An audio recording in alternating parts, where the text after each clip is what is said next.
túlzó és nem szerencsés megfogalmazásáról lett volna szó. Hát pontosan ez az, ami a nagy veszélyt jelenti, és ez az, amit érzékelhetünk ebben az országban. Felvásárolni a stratégiai jelentőségű területeket. Miként Palesztinában is tették. És utána már nem jön a felvásárlás. Nem őrültek meg. Hát ők tudják, hogy kell ezt csinálni.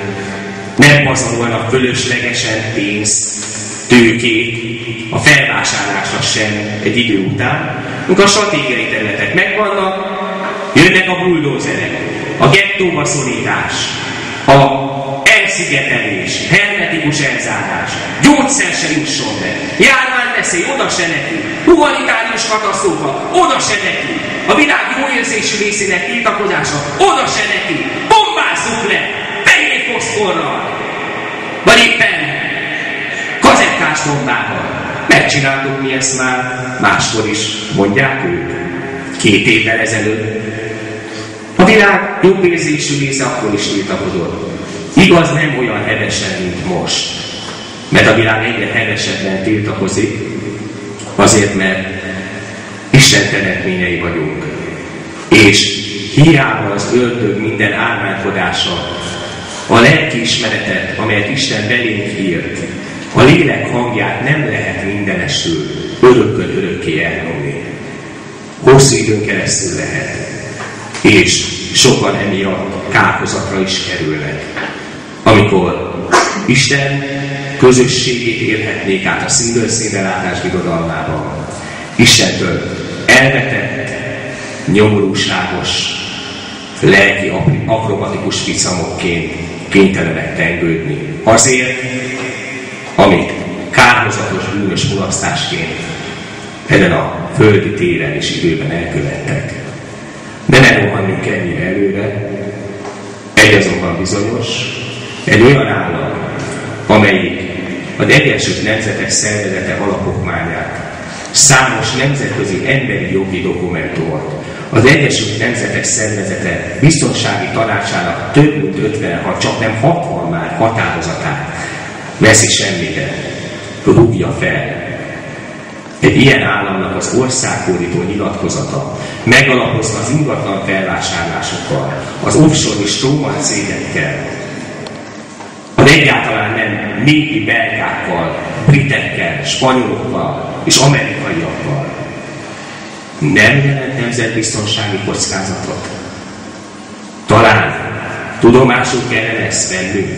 Azért, mert azt terjesztik rólunk most is, amit Gerő Elkás 56. október 23-án a forradalmi magyar népre aggatott, hogy mi fasiszták vagyunk, nácik, nacionalisták, revizionisták, csőcselék, söpredők.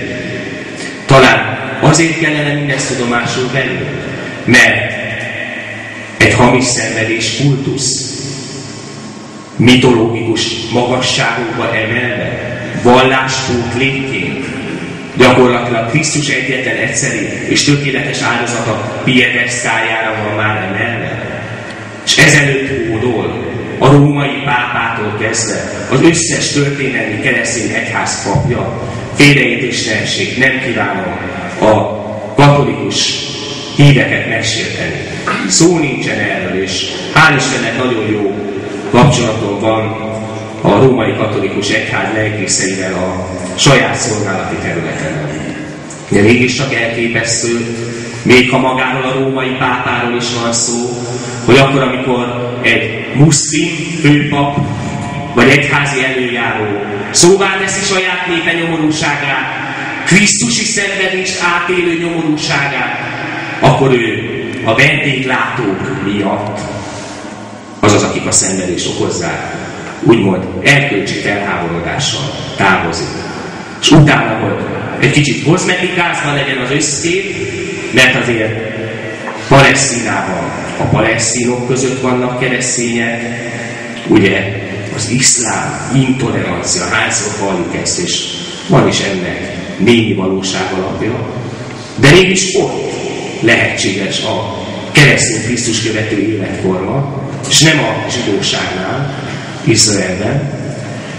Mégis ott vannak keresztények, muszáj végül ezt mindeg ellentételezni, de csak annyira, amennyit a hivatalos izraeli politika engedélyez.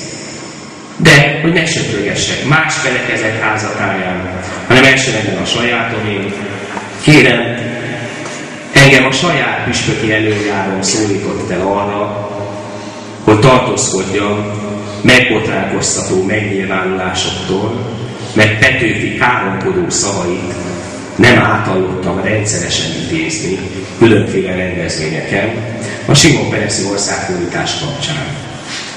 Ami így hangzik, amit nem beszél az a német kezdetű Petőfi versből, foglalod a kurvanyádat, de nem ám a mi hazánkat.